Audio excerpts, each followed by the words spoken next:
Nous avons abordé dans les précédentes vidéos qui est concerné par la directive NIS 2, quelles sont les obligations qui découlent de cette directive, quels sont les risques liés à la cybercriminalité. Nous allons désormais voir ensemble comment se protéger.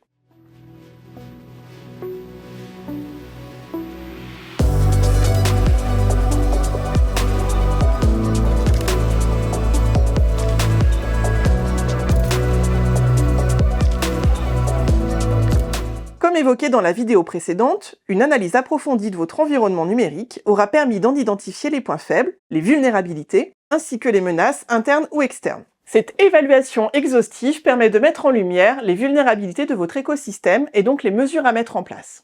Celles-ci vont dépendre des actifs à risque, de leur vulnérabilité, de la probabilité d'attaque et de l'urgence à mettre en place des actions de prévention.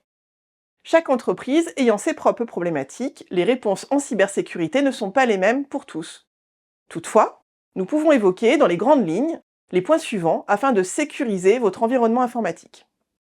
Tout d'abord, la mise en place de pare-feu, de systèmes de détection d'intrusion, de solutions anti-malware et de VPN pour sécuriser les connexions.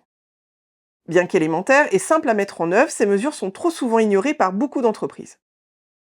Ensuite, il convient de renforcer la politique de gestion des accès, en mettant en œuvre des mots de passe complexes et l'authentification multifactorielle, MFA.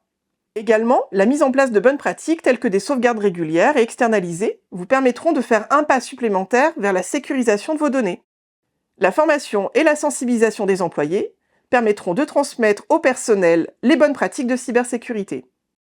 Cette étape, menée par des experts en cybersécurité, est cruciale, car de nombreuses attaques comme le phishing exploitent des erreurs humaines. Des collaborateurs conscients de ces bonnes pratiques et capables de détecter les menaces sont plus à même de réagir de manière appropriée. Le contrôle et la limite des accès aux données sensibles est également un aspect trop souvent ignoré dans les entreprises.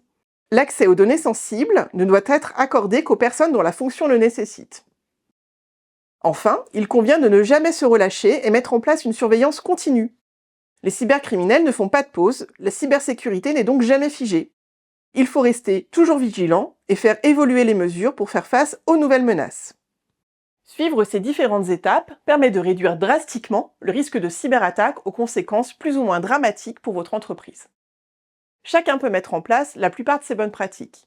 Toutefois, si un accompagnement vous rassurerait, n'hésitez pas à faire appel à un cyberexpert qui saura mettre en place les mesures adéquates pour protéger votre environnement numérique.